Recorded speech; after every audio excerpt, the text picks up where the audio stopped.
Nakita lang natin. Oo. Magsisimula na ang unang laro ng best of 3 na ito. Ang labanan ay para sa upper bracket slot ng Aurora Gaming. Welcome to At pipigilan Mobile sila ng Team Falcons in the hopes of the Sonics na pumupuso din sa mga Falcons ngayon. Makikita ulit natin na magkakatapatan sa XP lane. Yung Pakito at saka Esmeralda. At yung, Flap Kito nga pala to. So gagamitin ni Edward mismo sa merong Pakito skin. Oo, yung M5. Oo. M5 Flap skin. Sabi ni Flap, bawal yan boss, akin yan. Ang lungkot nga nung nagkaroon ng M5 flap skin hindi na meta si Pakito. So hindi na natin medyo nakita yung finals MVP skin. Pero mukhang magkakaroon ng sakitan dito around the Lethal Wanderer. Biruin mo, unang mini objective pa lang yan. Ganito ng itsura. Parang akala mo nagkakaroon ng Lethal Wanderer dance.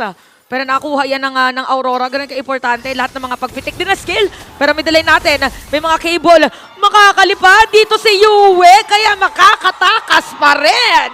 Nice guiding wind mula dito kay Rene J. At mukhang Healman activated para dito sa game number 1. Kalmado na muli ang Land of Dawn. Wala munang sakitan. Farman muna. Yeah. Tsaka maganda yung dinaanan, honestly, ni Rene J. Tsaka ni Yue. Usually yung mga pader, nakakatakot puntaan yan. Pero kapag may hawak kang Matilda, masarap dumikit sa pader. Kasi kapag nag-wall spam na si Kyle TZ, mag-guiding wind lang siya para makapunta sa kabilang side ng pader na hindi ka makakareact kung panig ka kasi kailangan mo ng at least 4 na hanggang 5 cable para lang makapag-U-turn.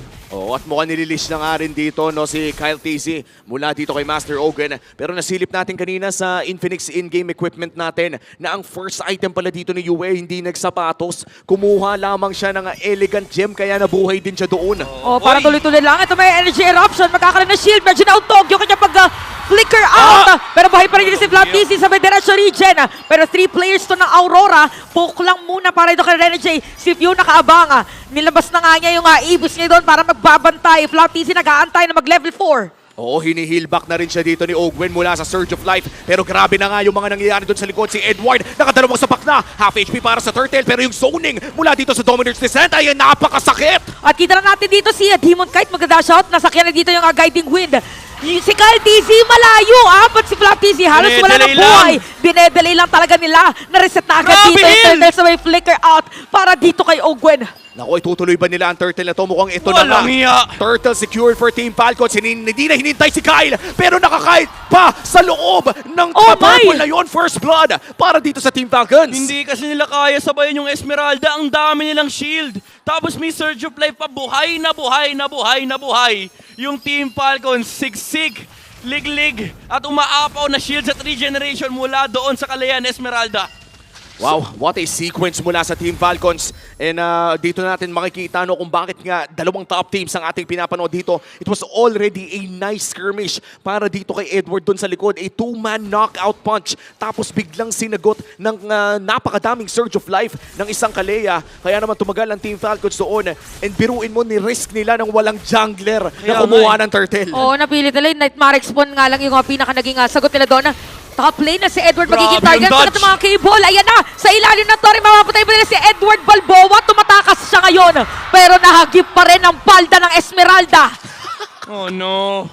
Grabe yung yung nakita mo yung cable ni Kyle TZ, alam niya may knockout strike pa si Edward. So niliwas niya yung cable nung lumabas na yung mga dash kay Edward. Tsaka nag-commit ng cutthroat dito sa Kyle TZ. Pero bottom lane Dominic Kite, alagang matatag mula kay Rene J. Sabi nila, ito ang ating pag-asa. Yung kalahati ng Kite Brothers, medyo na-shutdown na yung Freddy ng early game. Si Yue? Okay, nakatakas naman. Parang usually kabado agad kapag gano'n. Pero mukhang simple lamang ang sagot. Hindi nga nag-fury doon si Yue. Alam yung buhay siya with a Crimson Beacon. And magandang naging choice niya dito ng Brave Smite. Kaya naman nakadagdag pa ng buhay nung nilapitan siya ng Fanny. Alam niya dito na medyo may chance na lagi siyang tatalunan. So ang pinakagusto dito ni Yue, hindi siya yung pinaka maging target before a team fight. So sinilip muna dito ni Kyle TZ kung magpo-purple buff muna si Demon Kite for this game. So far 2K gold lead para din sa Team Falcons sa 3-0 din in terms of kills. At mukhang yung Turtle ay nandyan na nga rin babakuran ng Team Falcons. Mauna si Ogwen around that pixel brush. Pero nandyan na nga rin si Flap TZ. Good positioning coming in from Aurora Gaming. Saktong walang nakikita ang Team Falcons dito. Pero mukhang maiilawan na nga ni Yue Edward dun sa likod. Magko-contest ang Aurora. Nakaabang na si View kung kailan nilalatag yung kanya Nightmare Spawn. Makakalahati ang buhay pero tatalon doon sa may padalikod. Si Yui na naman yung target nila habang yung Turtle. Mapupunta pa rin dito kay Flap TZ. Kyle TZ na makakakuha ng kill doon. Even Demon Cat ay bigla na lang nawala. Ginamit na yung Circling Eagle sabay alis para kay Rene J. Pero babalikan dito ni Kyle TZ. At ang magiging target is gonna be the Hillman. Grabe yung Nightmare Spawn dun if you partida na nerf na ngayon tapos pagzuzone pa, the Esmeralda effect is real para dito sa Falcons. Yan, di pa tapos si Flap. Grabe, ultra dive flicker! Killing spree para dito kay Flap at biglang nilabas yung kanyang emote na Flap Kito. Oh, explosive performance mula sa Filipino Canon. Literal. Kasi ano na siya, ito na yung ano eh, yung Philippine representative art niya. P. Canon is on the move here for Team Falcons. And sa totoo lang, itong meta na to, yung damage XP laners, meta ni Flap yan eh. Oo nga pala. Oo nga pala. Yan yung meta na nakapag M5 World Champion sila eh. Oo, yung mga ano niya, mga Benedetta, Paquito, Tamus. Ngayon, Esmeralda, lalo pat in a perfect setting na maganda yung Esmeralda draft ng Team Falcons. Walang makapigil dito kay Flap TZ. Wow, napakahirap talaga. You have a Matilda, you have a Harith. Kaso lahat ng shields na yun ay wala lamang sa mata ng isang Esmeralda. Pero sa totoo lang, naisip ko rin si Edward, meta din niya yung damage XP Oo nga. laner eh. Kaya nga pala natin siya tinawag na Edward Caesar Hands, Edward Balboa, Oo. at marami pang iba. Ang daming naganap dati nung uso pa yung damage XP. Conceal?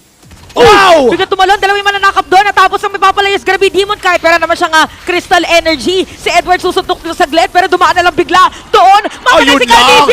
Nakalipat na with a crossbow. Tatatatatatang! At mukhang si Doming Kite na ang susunod nila. Pero pasok dito si Yue. Hinahanap nila yung knock-up. Tidal Search with sasamak pa rin. Team Falcons ay mabubuhay. Sa engage na yun!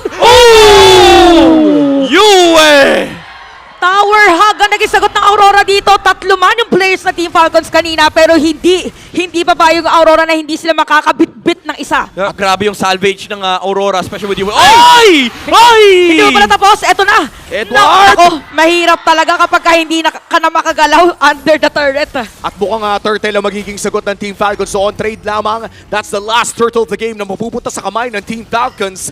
Pero grabe manggulat si Edward doon, Oo. Midnight. Grabe yung palitan nila ng skill. Grabe din yung patience ni Demon Kite. Hinintay niya talaga pumasok si Kyle TZ bago niya binitawan yung energy eruption. Kaya naton si Kyle TZ ron, namatay kagad yung Fanny. Pero nabigyan naman ng space dito si Super Marco para makalipad. Ang problema, kahit pasapat yung damage nila para makapatay nung dalawang hero sa side ng Aurora, medyo lalim din nung kanilang dive. And even though nakakuha ng magandang kill dito, si Yue na napatay nila Super Marco, still yung pagong ay napunta sa side ng Team Falcons. Tsaka we were worried kung makakalipad nga ba dito si Super Marco, no? Kung kaya ba ng damage ng crossbow ng. Mukhang sagot doon ay siguro ang ganda ng timing nila kanina, no? Dahil kahit sinalaw ito ng Fred rin, ay masakit pa rin talaga. Pero Demon Kite, kanina pa tumatama yung stun if you. Oo, sumasakto lagi, no? Parang alam na alam nila. Top. So, ayun na, nakikita na naman. So, for Kyle TZ dito, actually, parang nagkukos lang siya ng chaotic damage. Oo. Na kapag kaya naman masecure ng kill, okay, bibigyan niya. Pero parang sisirain lang niya yung pattern.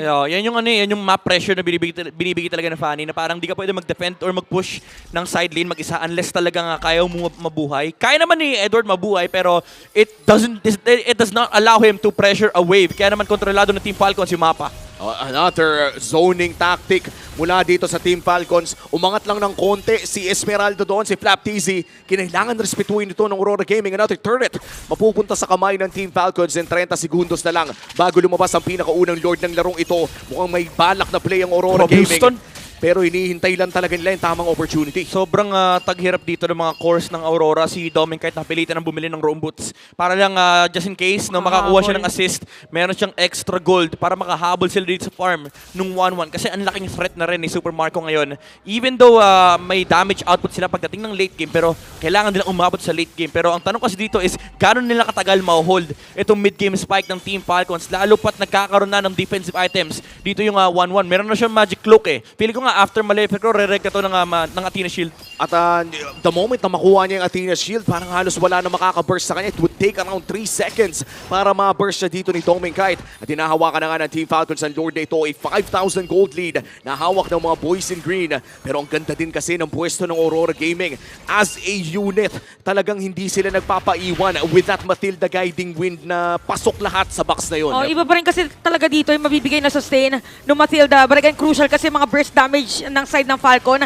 Tapos si Kyle TC bigla pang tumatalon or lumilipad from at the back. Kaya hindi din masyado maka-forward. Dito yung mga players ng Aurora, tinutuloy pa rin ng Team Falcons. Dito yung Lord. Oo, Lord secured para dito sa Team Falcons at papasukin agad. Makakakuha ng isa si Demon Kite, makakalipad pabalik. Si Rene J, nilipad na with the guiding wind. Pero Summon Force masyadong malalim si Flap. Ito na, napigilan na nila yung Esmeralda at dikit-dikit na nga yung mga players dito ng Aurora, but for Team Falcons na secure nila yung Lord, ay na ng Aurora ngayon, kailangan nila dumepensa. Napasobra. Ganda nung counter-engage dito ni, di ba na counter-engage? Yung save ni Rene J nung nahuli dito, yung target ng Team Falcons, may guiding wind palabas. And si Flap TZ, again, tulad ng makita natin kanina, Falling Star mo sa likuran. Ang problema kasi 5 miyembro.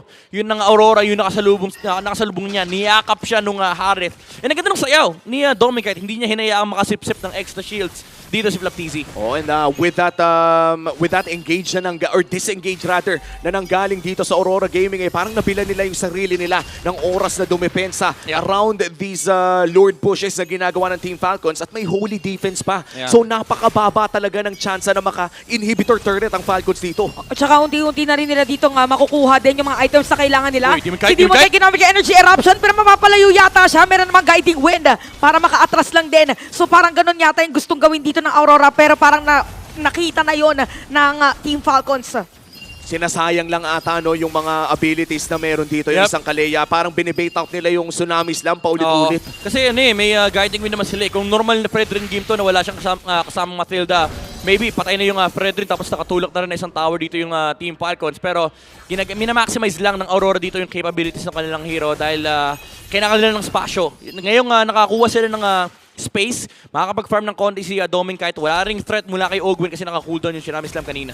At sisilipin natin ang Infinix in-game Ayun, equipment. Malefic Roar, At Malefic Roar. looking at that Esmeralda build mula dito kay Flap TZ, very similar sa unang beses na nakita natin muli si Esmeralda sa ating liga. Isa o dalawang magic damage item lamang at puro tank items na talaga. Yung pala talaga ang ating Pero bakit ganun yung damage ni Ang Flap? dami kasing shields, pre. Oh, tsaka kasi lagi siya dumediretso pa 3, 2 yung nasa-zone niya. Tapos habang Walang iya. kumakampas siya ng palda niya, tumatama Oo. sa lahat eh. Oh, grabe yung hilo, 70,000. Ang masakit dyan, let's say na yung damage na dinil ng Aurora dito, mga nasa 150 na. 50% nun, hinil lang ni Sinustain Flap niya. pabalik. Wow, napakahirap talagang tapatan ng isang Esmeralda, especially if ang dami niyang nahihigop from the Harith, from the Matilda. Ito na yung punto na makikita mo talaga kung gaano kalaki yung naaapektuhan yung laro mismo sa Yeah. draft pa lang. Oo, Rose Gold yung pinili ni Super Marco instead of the Athena Shield. More aggressive capabilities from the Rose Gold. And meron ba naman, may save din naman from the magic damage. Retry, nakuha ni Kyle TZ. Pero nagamit ni Kyle TC yung retry niya. Open, I think by the time nakukunin naman yung Lord, considering na may sayaw pa ito, ay tsaka may retribution na rin yan. Utility kasi yan. Tsaka ibibait niya din dito kasi yung the usual na pattern pagka mabilis yung jungle mo, Yeah. mapapakita mo na sa other lanes, tapos Oo. may magde-def lagi. So masistretch Oo. ng Team Falcons yung Lord Dance. Kung Claude siguro itong marksman ng Aurora, hindi pwede yung ginawa ng Kyle TZ. Pero kasi Fred rin na Harith yung heroes na yan, kailangan mag-commit sa isang team fight kasi hindi mo naman pwedeng gamitin yung Summon Force para mag-burst ng Lord. At tignan mo naman yung split push pressure na ina-apply na rin dito ni Kyle TC sa Grabe, baba. grabe. Nagpakita siya pero Ayun! masasapak lamang ng bahagya. Pero tatlo na. Pinagplanuhan! Ayun na nga, nakita natin biglang 3 yung dumating doon na nabit-bit ba? Edward is down. Pero ang movement ngayon ng side ng Aurora ay salubungin yung mga players ng Team Falcons. Grabe yung read ng pare sa team. Napakalalim ni Edward. Alam kasi niya pwede siyang puntahan ng Team Falcons. Pero nagpakita si Kyle TZ, nag-fake back siya. Tapos may tumatakbong Sakura na nakatago sa conceal. Hindi natin alam na meron palang dadating na dalawang players kaya mabilis na makakakuha ang Team Falcons dito ng Lord. Di ka makaka-react dun eh kung ikaw si Edward na alam mong nag-fake back na lumabas na yung Fanny, parang sasabihin mo na lang sa kambi mo, pabalik na dyan. Tapos biglang may tatalon na Kalea sa likuran. And this is why napakalakas ng mga MPLPH teams. Hindi tayo nag-aantay ng magkamali yung kalaban. Pinipilit ng mga top Oo. MPLPH teams na magkamali yung kalaban. At mukhang may Lord push na nga nagagawin dito ang Team Falcons mamaya-maya lamang. With that Lord secured, mukhang kontrolado na rin ng Team Falcons ang loob ng jungle ng Aurora Gaming at kontrolado na yung buong mapa. Hinihintay na lang yung minions. Oo, parang pinipilit din yata nila na talagang masira na agad yung Torres sa taas. Aray, aray, At sakit ng damage aray. ni Fua. Nightmare spawn pa lang yun. Oo. Hindi pa siya yung talagang naka-Dominator's Descent. Ilang beses ko na nakita yun yung Zas tsaka Harit for the longest time. Even though nagsiscale yung damage yung Harit dito, pero di siya pwede bumabad doon sa loob ng Dominator's Descent. Ayan na yung gitna. Tingnan natin kung ano nga ba magiging engagement. Summon Force nagamit na rin, pero si Kyle nakahanap! Sakto pa si Domin Kite yung nakita niya. Tapos si Demon Kite naman na nabuhat. So mag-dash out. Dito yung mga players ng Aurora habang yung Lord nandun sa may top lane. Pipilitin na sirain yung gitnang tore. At mukhang itutuloy pa nga nila yung push. Si Kyle TZ lumilipad-lipad doon sa may bandang likod. Super Marco kiting around. That's the second inhibitor. Turret pumasok muli. Pero natot at naka-flicker pa pala yun si Black TZ. This is constant pressure from Team Falcons. crossbow! Yung Lord ay buhay pa rin. Nagamit dito yung Winter Crown. Sinasalo nila pero tower lock na and base lock for Team Falcons. Match point agad para sa Team Falcons. And that's one step away from the upper bracket for Aurora. Grabe, parang yung naging play dito ng Team Falcons, parang breath of fresh air. Parang iba lahat, sobrang linis. Nakakita ulit tayo ng Fanny. 'Di ba? Nakakita tayo ng mga iba't ibang hero. Kumbaga, nalason yung Team Falcons.